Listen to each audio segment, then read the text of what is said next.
Hi, I'm Stewart Spinks and welcome to episode 269 of my podcast, Beekeeping Short and Sweet.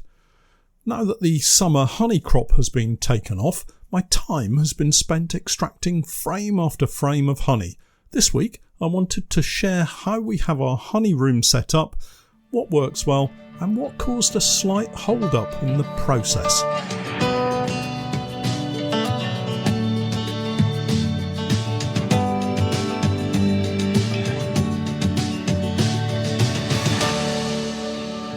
Beekeeping Short and Sweet, a beekeeping podcast for the inquisitive beekeeper with a short attention span. A beekeeper, in fact, just like me.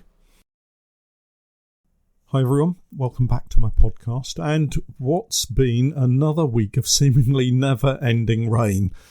I think a lot of beekeepers have had a relatively soggy summer this year, and from chatting to a number of beekeepers, it does seem a lot of them have not produced as much honey this year compared to last year when we had that very dry, hot summer. Several of those beekeepers are predicting that they're as much as 50% down, and some beekeepers saying their honey crop is down by even higher percentages than that. It just goes to show how fickle and regional our honey crops can be here in the UK. For me, the challenges started at the end of last year when we suffered the loss of so many nukes, and then at the very start of this year with such a slow, cold start to the season. But it's not all bad news. Our honey production colonies have had a very successful summer, and the extraction sessions this week resulted in some remarkably heavy supers of honey. We've yet to finish off the extraction process, and that will have to wait for another week or so until we get the bees moved to the heather, something I'm looking forward to and also a little anxious about. It's one thing to move our bees an hour or so from their home apiary, but this, however, feels like a major road trip. It's not really the drive time as much as my lack of experience of taking the bees such a long distance. Our first time moving the bees to the heather, as I've said before, and with such a journey, it's going to mean we will need to stop for a few hours once we've unloaded them so that I can get some sleep before heading back home. I think that's probably the biggest challenge, a lack of sleep, and undoubtedly my biggest worry actually, having the responsibility of other people in the truck with me and driving a fully laden trailer so far. I think it's going to be a 5 or 6 hour journey in total if you include breaks. So I'll hopefully report back next week on how the trip went, and do look out for a couple of videos along the way. That's my plan for next week, our major road trip, and it looks like we may finally be in for some sunshine and warmer weather. If the forecasters have it right, then we may see some slightly more settled weather with longer periods of sunshine and daytime temperatures creeping back up to more seasonal norms. Now remember, I'm no heather honey expert, but one of the factors that I think may influence the bees and their ability to get out and forage is the strength of the wind, and it does look likely that the general forecast is for wind strength to drop back to more gentle conditions rather than the high winds we've been experiencing of late. This, I hope, will give my bees a chance to get out, fly low, and get foraging while they can, without being blown all over the heather moors. I'm told we should only take the strongest of our colonies, as it's a hard life on the moors foraging, and we'll only get a crop of honey from the strongest. Practically, however, that's something this year I'm going to have to leave to chance. It's been so miserably wet that we've not really been able to find a day when we could get into the bees and see how they're set up in terms of frames of brood. If you've listened to my podcast for any time or watched my videos, you'll know I'm very keen on planning ahead. Well, this is one project I've not really been able to consider for this year because of all of the limiting factors that I've had to deal with. I'm already thinking about how we can maximise a crop of heather for next year. It seems to me that we need to have colonies specifically set up to take to the moors, and that probably means not colonies that have been taken to the borage pollination. This will ultimately mean late spring splits being set up for a summer-long growth phase in preparation for this one task, building them up in strength through the summer in order to have a maximum amount of brood for the end of July and into the early part of August, where we are right now. That should translate into lots of foraging bees for any late honey crop. But that's all for next year. First, we have to make do with what we have this year and use this year perhaps as a planning and experience trip, a learning trip, more than anything else, I would say. As long as we get a little honey, I'll be happy. It's more about how the process works and what we get right or wrong that I'm more interested in this time round. That's in the weeks to come, though. Firstly, the week that was, and I'll look back at the honey processing and how the past week has been. My honey room setup hasn't really changed a great deal over the years. It's now capable of processing a lot more honey than we had before, but the fundamentals are all still the same as our first honey processing session when I first started beekeeping, with the smallest batch of honey from just 1 or 2 supers. The equipment we have today simply helps speed up that process, and we have several really useful bits of kit in the honey room that just helps that process flow. We also have, as I discovered last week, a new pinch point in the system that slows us down and something I need to rectify for next year, but more of that in a few minutes. Firstly, let me walk you through our honey room setup, and maybe it will help you in your choices that you make for your extraction process. Firstly, we have our warm room. I'm not sure how we managed without one previously, to be honest. The reason for the warm room is to keep the honey at a nice cosy temperature that allows it to extract more easily than if it were taken from the hive and allowed to cool overnight. The honey cools quickly when you remove it from your hive, and this makes it more viscous, which in turn makes it more difficult to spin out in an extractor. Of course, some of you might not want to extract honey in this way. You might want to simply drain the honey out using gravity to do the work, or you may cut out the comb and crush it to remove the honey because maybe you're a candle maker and place a higher value on the wax rather than the honey.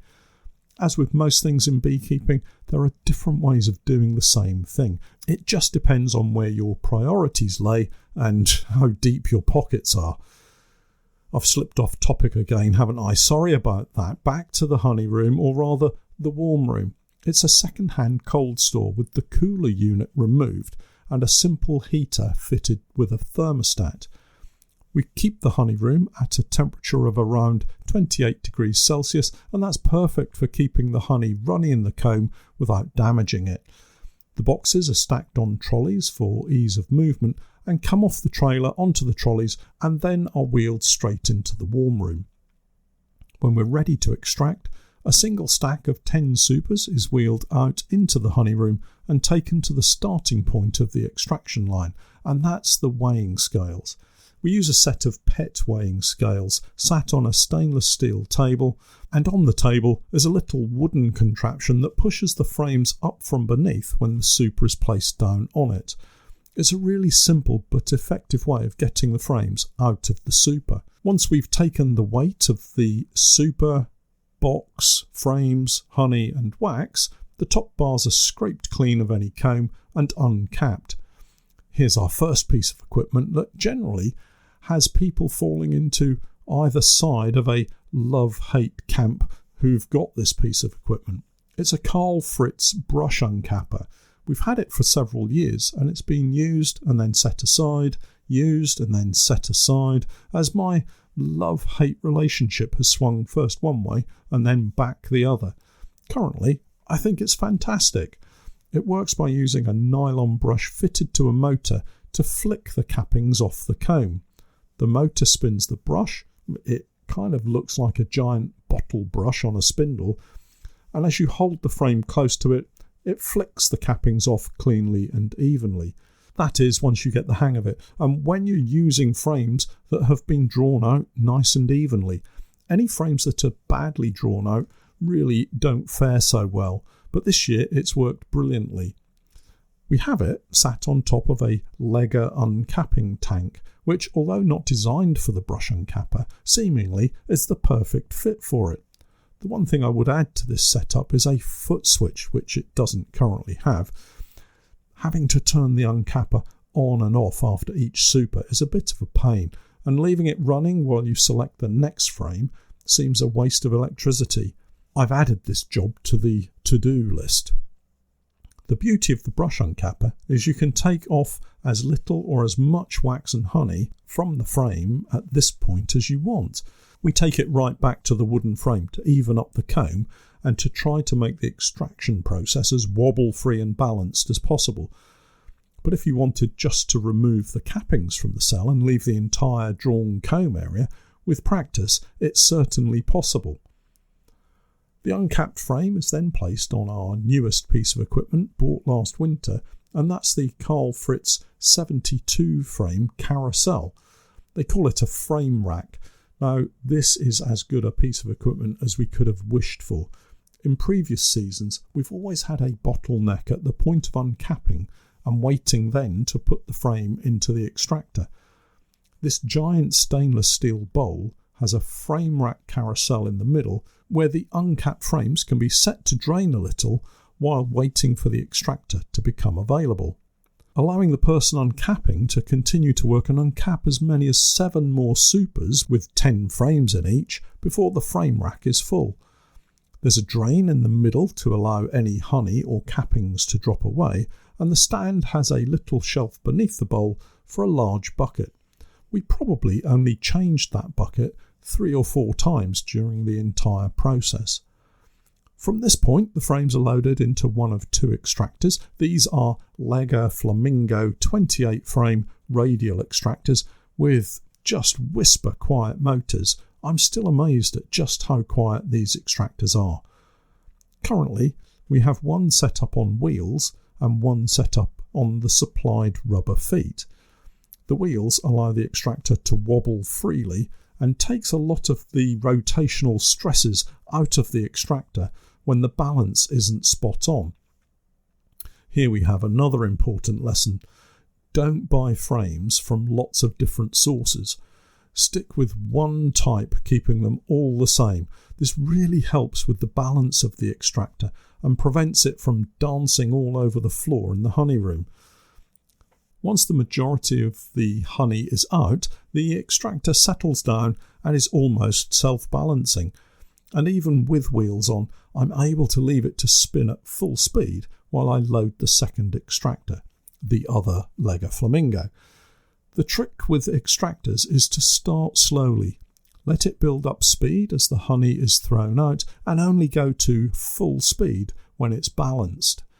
There are a lot of automatic extractors out there that will do this for you, but I do like the ability to manage the speed of the extractor manually should I wish to back off the speed a little or increase it a little bit sooner.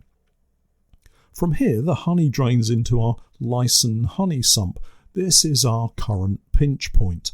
With 2 extractors, this 1 metre long sump just isn't able to keep up with the amount of honey that I'm throwing at it anymore. The sump is basically a warm trough with 3 sieve sections creating 4 holding areas. The sieves come as coarse and fine. The first 2 sieve sections have the coarse grids and the final sieve section holds the fine grid. And at the end of the sump there's a shut-off ball tap. The sump worked perfectly well with our first couple of seasons of use, straining the honey nicely, but as I say, with so much more honey going into the sump, it just can't handle the increased flow. And so, if anyone out there wants a Lyson honey sump, do get in touch. We'll be selling this one in a few weeks' time. I need to assess what to switch to for next year. Maybe just a larger sump system. It works really well, but there are several excellent options out there, so maybe a bit more research is required. From the sump, the honey is pumped into our settling tank. The pump is a Lyson honey pump and works really well at moving the honey from the sump up a long food-grade pipe and into the settling tank. Our settling tank is a large 500 kilo tank that I bought late last year, and it's been fantastic. We do have a couple of smaller 100 kilogram settling tanks which we've used to great effect over the years, but the increased capacity this year has meant we haven't had to stop to fill buckets midway through the day. We've been able to extract 500 kilos in one session, fill the tank and allow it to settle. The brilliant thing here is that it allows the wax and other debris to settle out. The tap is set a few centimetres above the floor of the tank, so debris generally either sinks to the bottom or floats to the surface, including all the bubbles, of course. What comes out of the tap and into the buckets is pretty much completely clean honey, ready to go straight into jars with no further straining. We're finding a lot of our customers are keen to have this honey now. I'm struggling to find a way of describing it really. Unrefined, unfiltered, unstrained perhaps. Whatever way you describe it, it looks great, really clean and sells well. We've also been pumping the honey into barrels again this year. Bulk sales are great for the cash flow, so getting several barrels of honey out the door keeps everyone happy. The process with the barrels is exactly the same as the settling tank. Pump the honey into the barrels up to the 300 kilogram mark, cover loosely, allow it to settle overnight, scrape off any wax and debris that's floated to the surface and replace the lid before adding the locking band. So that's our extraction line. It's still under development, still needs a little refining, especially the honey sump, which, as I say, does a great job, but that we've simply outgrown. All that remains now is for me to finish the extraction and start the clean-up process. It seems no matter how careful I am, honey still gets everywhere. A right sticky mess, to be sure. Well, that's it for this week. Don't forget to check out my website, www.norfolk-honey.co.uk, and for my latest videos and podcasts with more updates, tips and techniques, it's the same Patreon page, www.patreon.com/Norfolk Honey. And remember, I'm Stewart Spinks, and that was Beekeeping Short and Sweet.